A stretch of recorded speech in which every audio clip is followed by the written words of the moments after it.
থাক না, ও বোঝে না, ও মেডিকেল সায়েন্স শিখাচ্ছে।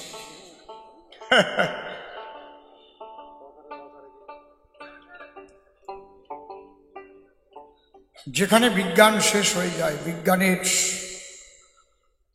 পরিধি যেখানে শেষ, সেখানে পাগলদের প্রবেশ। উমা সরকার গান গাইতো, আপনারা শুনেছেন কিনা? একটা মহিলা কবি ছিলেন, ওর জীবনে সন্তানাদি হয় নাই। ওর স্বামীর নাম ছিল রঞ্জিত মজুমদার, না? তা আমি মা বলে ডাকতাম, খুব ভালোবাসতাম। তা রঞ্জিত আর উমা এসে আমার পাশে কেঁদে ফেললো যে আমরা এই পরিস্থিতি, ওর তো শরীর ভালো না, সন্তানাদিও হলো না।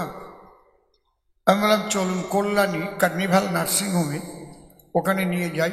বড়দা আছে, মেজদা আছে, ছোটদা আছে,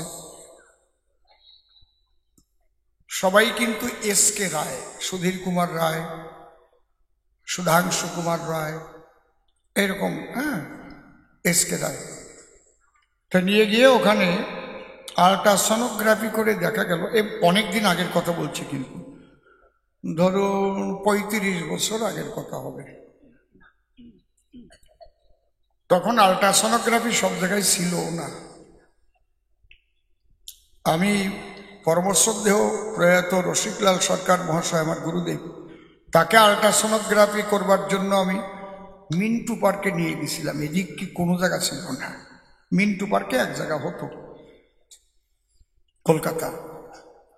তা আল্ট্রাসনোগ্রাফি করে ধরা পড়লো জরায়ুর মধ্যে টিউমার, যে কারণে সন্তান পাই নাই। তো বলল 14,000 টাকা খরচা হবে।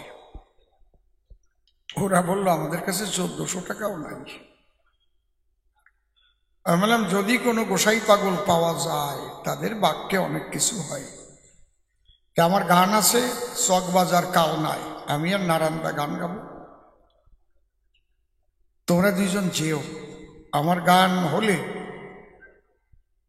গঙ্গার এপারে নৃসিংহপুর, ওখানে মণি গোসাইয়ের আশ্রম আছে, গোসাই থাকলে গাবিনে চলে। ওনার সঙ্গে খুব অন্তরঙ্গ ভাব ছিল, খুব গালাগালি করত। সত্যি সত্যি আমি আসরে গেলাম, গিয়ে দেখি সামনে একেবারে গটের মতো বসে রয়েছে। গান টান শুনিয়ে যাই, একটা কাপড়ের দোকানে উনি বসলেন পাশে। তা আমি গিয়ে উমা আর রঞ্জিতরে নিয়ে বললাম, পাগল এই হরি কথা কয়, গান টান গায়, এর জরায়ুতে টিউমার হয়েছে, তুমি একটা কিছু বলে দাও। আমার এমন গালাগালি দিয়ে কয়, গালাগালি দিয়ে তোর আমি দেবো না, হালাই এই করে উকিল চলে, হ্যাঁ ওকলাতি করবার আইছস, যার যার কথা হ্যার কইতে হয়। বরিশালের মানুষ তো। তখন আমি চোখের ইশারা দিলাম, আমার কথাই কাজ হবে না। ওরা দুইজন পাও জড়ায় ধরে কেঁদে পড়বে, আমাদের বাসা। তখন কানে কানে কি যেন কইয়ে দিল, এটা পাতা খাতি করো। কিসের পাতা? বলে প্রত্যেক দিন খালি পেটে 1 মাস খাই, যা যা, এ জায়গা দাঁড়াবি না, পিছনের দিক আর তাকাবি না। ওই 1 মাস খাবার পরে আবার নিয়ে গেলাম কার্নিভাল নার্সিংহোমে মেজদাবদারে। আল্ট্রাসনোগ্রাফি করে দেখে তাই ভিতরে আর সেই টিউমার নাই। আমারে বলতেছে কোন জায়গার থেকে অপারেশন করিস? আমি বললাম ওই মণি পাগলার যে নার্সিংহোম, সেই জায়গার থেকে। ওনার বাক্য নার্সিংহোমে কাজ হয়েছে। পাগল বিজয় সরকার আসরে গান গাচ্ছে, 65 বছরের এক বুড়ি, তার গোসার ভূমিকায় গান গাচ্ছে, পাও জড়ায় ধরে বলছে, বাবা জীবনে মা ডাক শুনতে পারলাম না, ছেলে মেয়ে হয় নাই। উনি চোখ বুঝিয়ে গান গাচ্ছিলেন, কয় মা আগামী বছর তোমার ছেলে কোলে নিয়ে গান গাবো এই জায়গায়। সবাই ভাবতেছে কয় কি 65 বছরের বুড়ি কি কইয়ে ফেললো সরকার মশাই। উনি চোখ মিলে তাকাই ডাকে, হায় হায়, এ বুড়ির তো আর সন্তান ধারণ ক্ষমতা নেই, যৌবনের জোয়ার তো অনেক আগে বন্ধ হয়ে গেছে। তখন দাঁড়ায় বললেন, আজকে বিজয় সরকার বলে নাই, কবি রসরাজ তারক সরকারের ভূমিকায় যখন এই মুখ দিয়ে বেরিয়ে গেছে, বাবা হরি সাহেব, বাবা গুরু সাহেবের কৃপায় অসাধ্য সাধন হয়। কারণ হরিবর সরকার মায়ের পেটে মেয়ে হয়ে জন্ম নিয়েছিল। হরিচাঁদ ঠাকুরের কাছে যখন গেল, কয় এখন নিয়ে আইছিস কেন, তো মাইয়ে হয়ে গেছে ভিতরে, তাই দেরি করতে হবে আরো 3 মাস। 3 মাস দেরি করতে পারবি তো, আরো 3 মাস বেশি বয়ে নিতে হবে। 3 মাসের ভিতরে ঠিক করে দিচ্ছি, ভিতরে ছেলে হয়ে জন্মাবে না। সেই হরিবর সরকার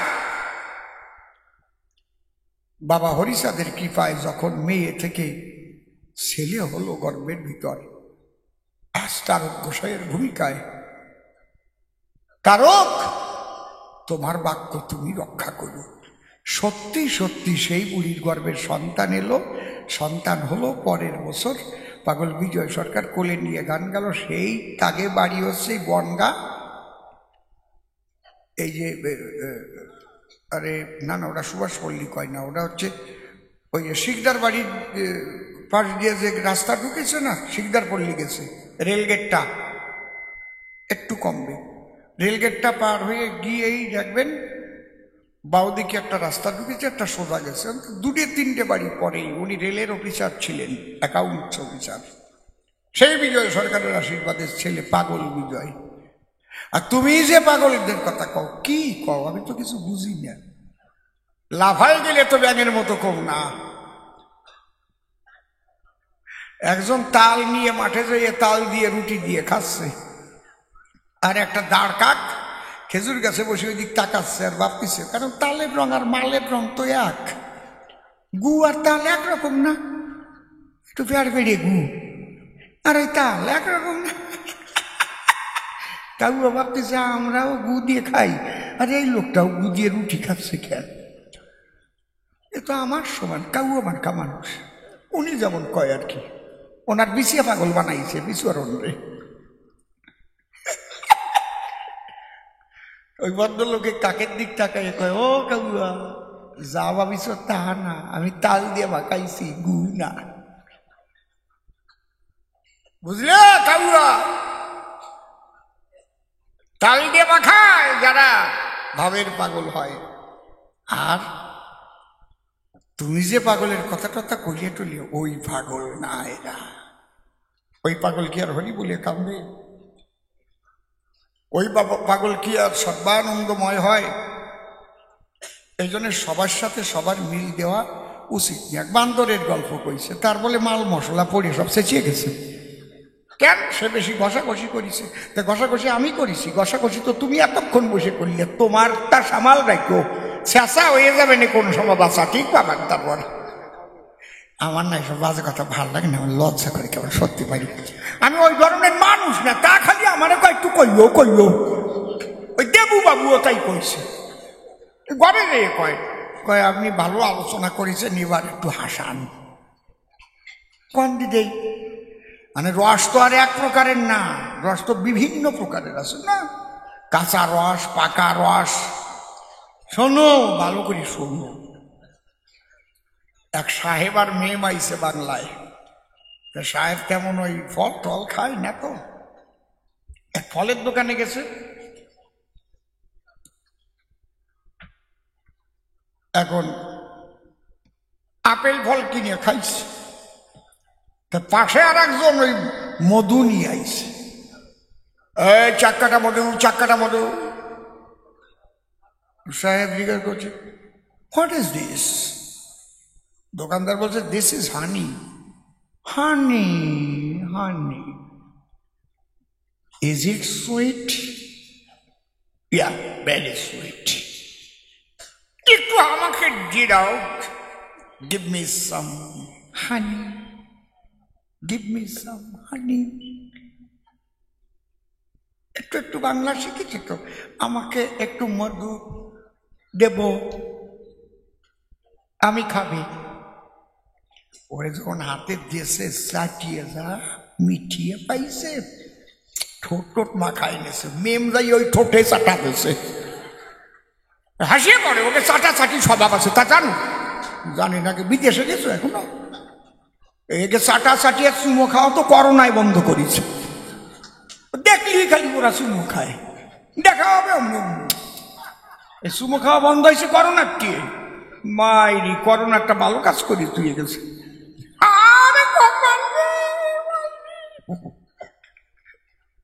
প্রেমিকের যদি হয় করোনা, প্রেমিকা বলে কাছে এসো না, দূরে সরো না, চুমো খাওয়া লাগবে না রে।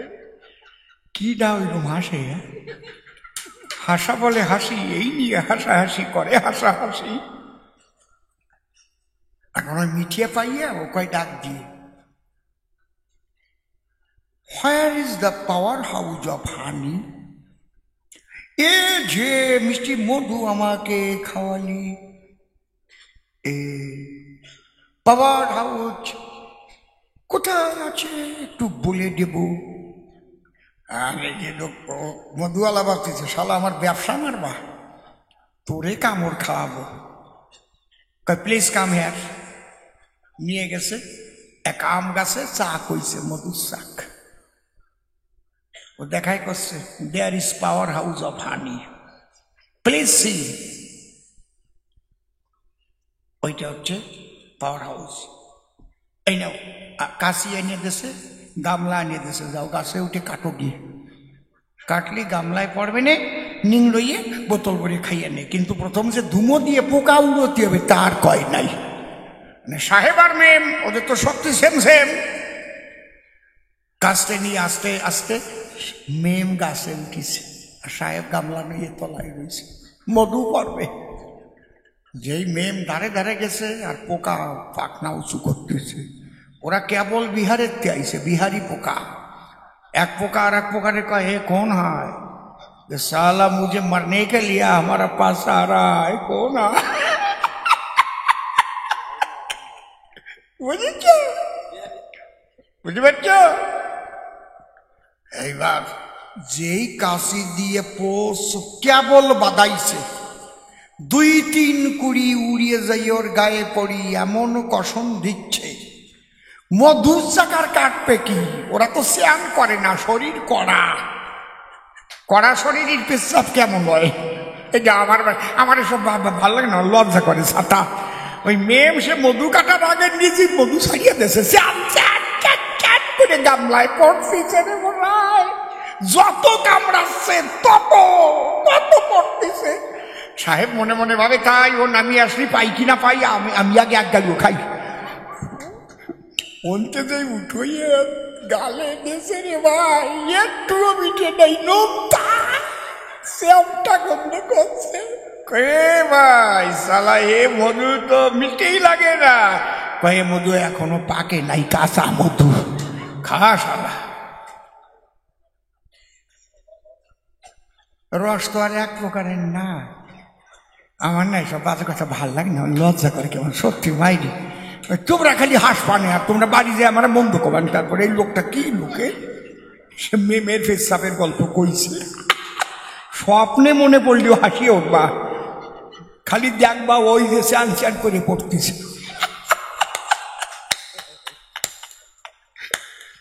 আর কয় রাধে রাধে, কি সুন্দর নাম। ওই করিয়ে যা গোসাইয়া করতেছে আজকে রাধে রাধে কইয়া। হ্যাঁ রে বাবা, ওইসব বেবিটা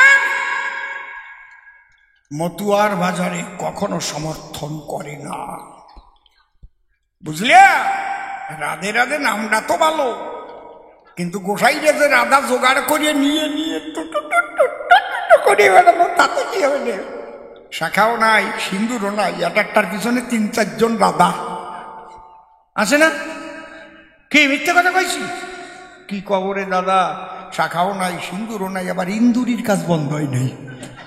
বাড়ি এক মশারির মধ্যে শোয়াই রাখবেন, রাত বরিয়ে নড়বে।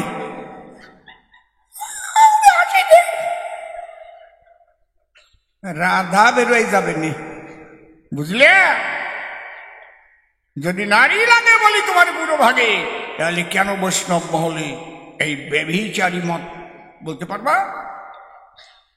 মতুয়ার বাজারে নাই, ধরো একখান গান গাইয়ে একে বাড়ি পাঠাই। হরি বল।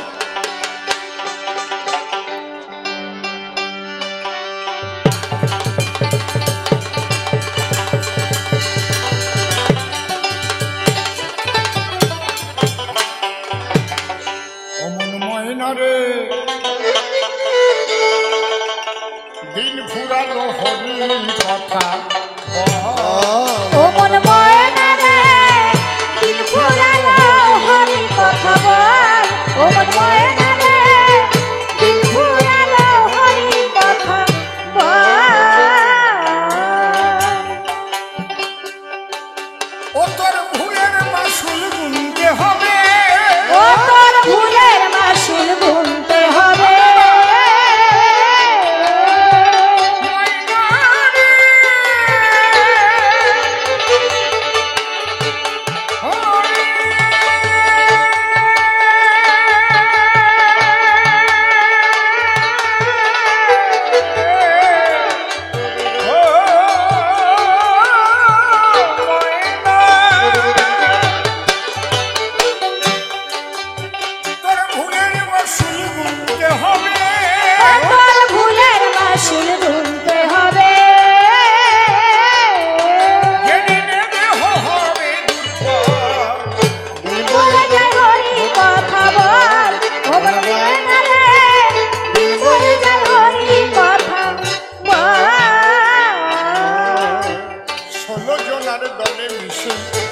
শুনলি তাদের পরামর্শে নিজের ভালো হবে কি সে ভাবলি না সে ফলাফল।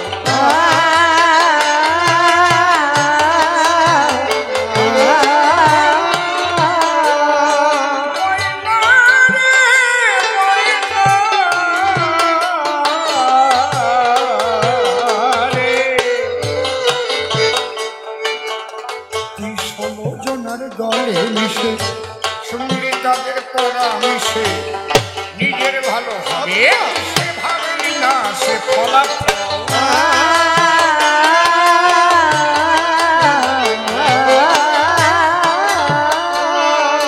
ময়না এখনো তোর সময় আছে, এখনো তোর সময় আছে।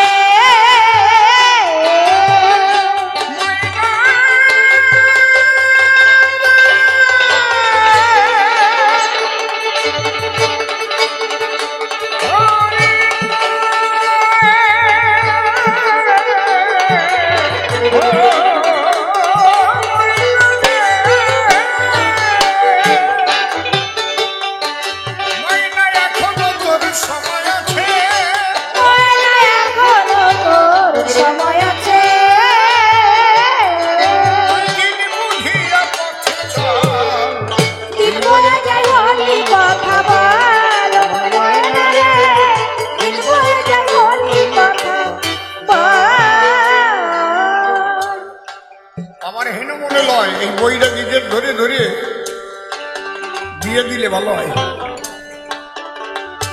আমি দুইজনকে দিছি, আমি অসীম সরকার, তাদের সন্তান হয়েছে।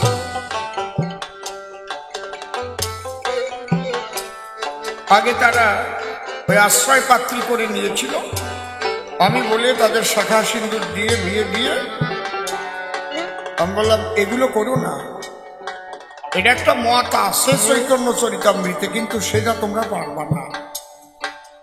চৈতন্য চরিতামৃতে লেখা আছে প্রকৃতি হইয়া করে প্রকৃতি সম্ভাষণ, প্রভু কহে নাহেরিব তাহারি বদন।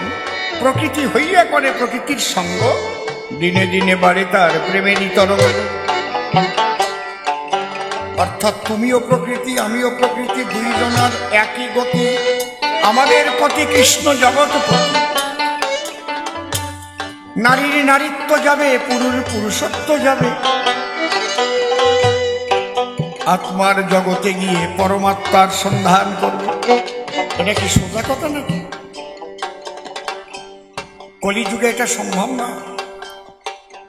এই জন্যে মার্কণ্ডেয় পুরাণে বলেছে অশ্বমেধ গোপালম্ব সন্ন্যাস ফলবৈত্রিকং দেবরেণ সুতোৎপত্তি কলৌ পঞ্চ বিপর্যয়। কলিতে আদর্শ গার্হস্থ ধর্মই শ্রেষ্ঠ।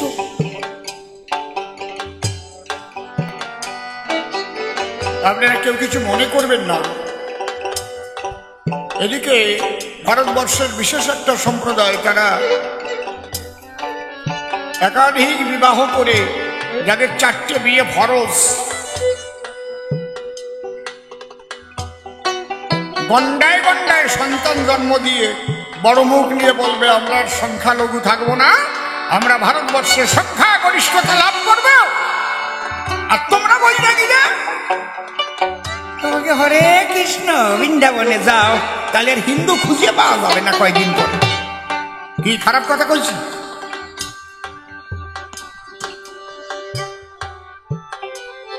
সংখ্যালঘু তো হয়ে যাচ্ছ, তাহলে যারা সংখ্যা গুরু হবে তারাই তো ভারতবর্ষ দখল করবে। আর বৈরাগীরা কয় হরে কৃষ্ণ হরে, আমার গতি যেন বলে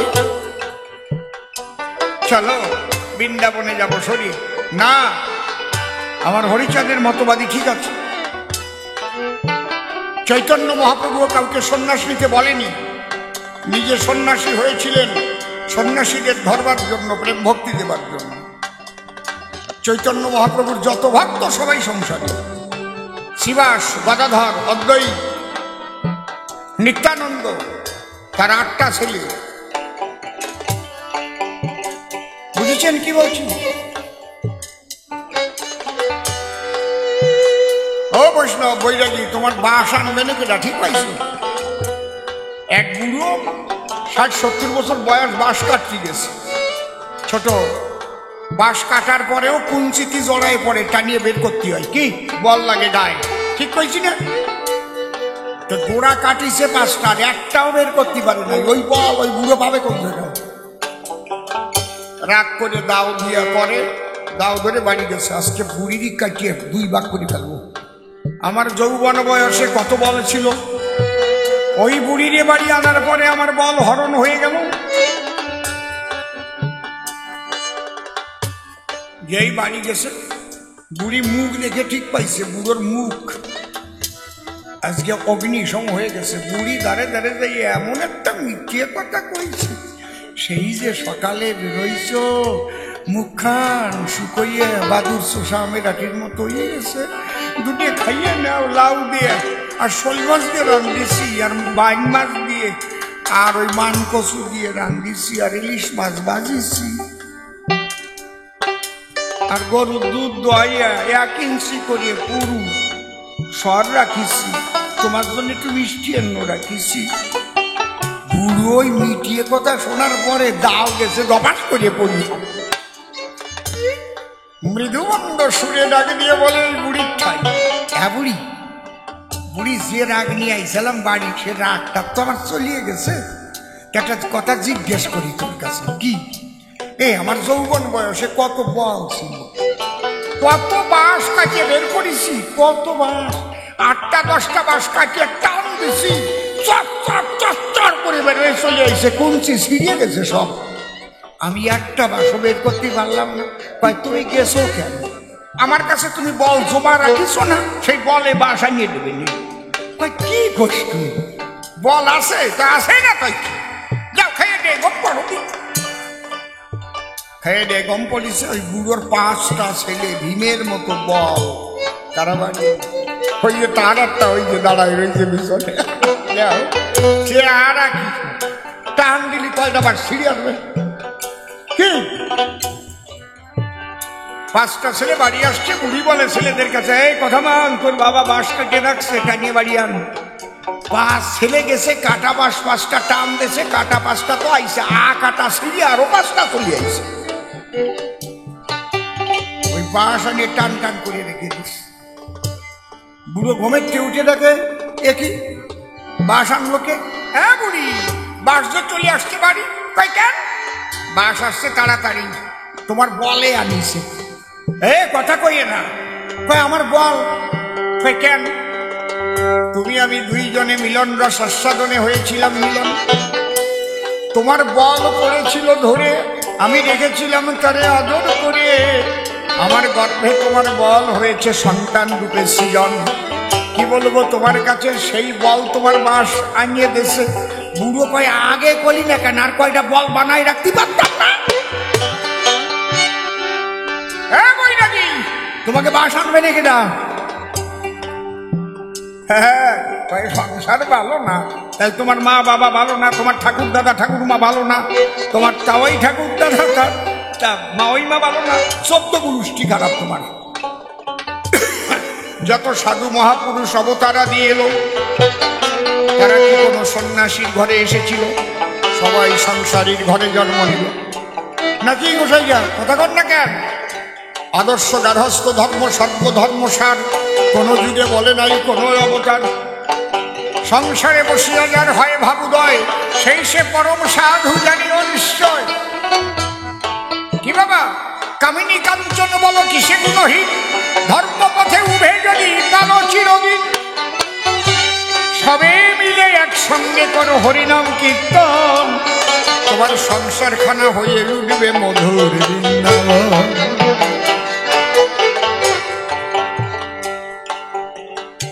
এই জন্যে সংসার হচ্ছে শ্রেষ্ঠ আশ্রম।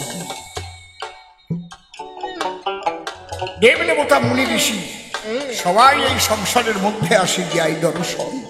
সংসার ছাড়া কেউ আসতে পারে না। তোমার হরে কৃষ্ণ নামের আমি নিন্দা করি নাই, তুমি যে হরে এই ব্যাখ্যা গেলে করি, হরে 8 বার হরে বললে না তো, 8 বার হরে কেন? 4 বার রাম কেন, 4 বার কৃষ্ণ কেন? আমি যে বলে গেলাম রাধা কৃষ্ণের অপ্রাকৃত মিলনানন্দ রসের বহিঃপ্রকাশ এই নাম। 8 বার হরে অষ্ট সখী যে মন হরণ করে, এক রাধার ভিতরে সেই অষ্টভাব একাধারে বিরাজ করে, তাই হরে মানে রাধা। কৃষ্ণ 4 বার কি কারণ? 4 প্রকার নায়ক হয়ে কৃষ্ণ করেছে 4 প্রকার রমণ। অপ্রাকৃত রমণ ক্রিয়া 4 প্রকার হয়, 4 নায়ক রূপ ধরে করেছিল কৃষ্ণ দয়াময়।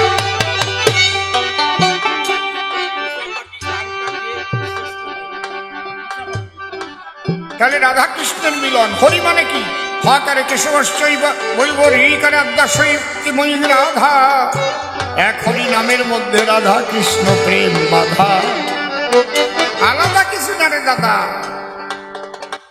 যারা বোঝে না তারা ভেজাল বাধা। পোষা পাখি উড়ে যাবে সজনী, একদিন ভাবি নাই মনে আমার।